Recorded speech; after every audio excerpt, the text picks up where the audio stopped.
Saudaraku, terdapat keluhan terkait dengan bau tak sedap yang mengusik sekitar perkantoran dinas di Aceh Tengah.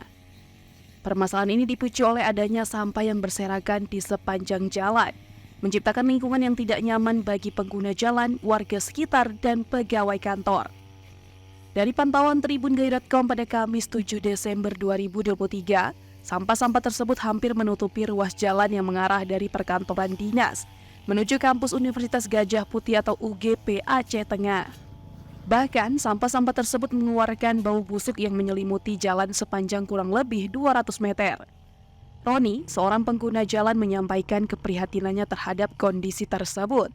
Menurutnya, masalah ini tidak hanya mengganggu kesehatan, tetapi juga menciptakan citra kurang bersih di sekitar kantor pemerintahan. Selain itu, diharapkan adanya partisipasi aktif dari masyarakat setempat dalam menjaga kebersihan lingkungan. Camat Pegasing, Uin Sukurdi, menjelaskan bahwa persoalan di kampung Simpang Kelaping dan Kung belum memiliki tempat sementara untuk sampah. Lebih lanjut, Uin Sukurdi menyampaikan bahwa beberapa tokoh masyarakat menolak adanya terminal sampah di kampung mereka. Namun, ia menyarankan agar dibuat tempat penampungan sementara sampah untuk mengatasi situasi ini.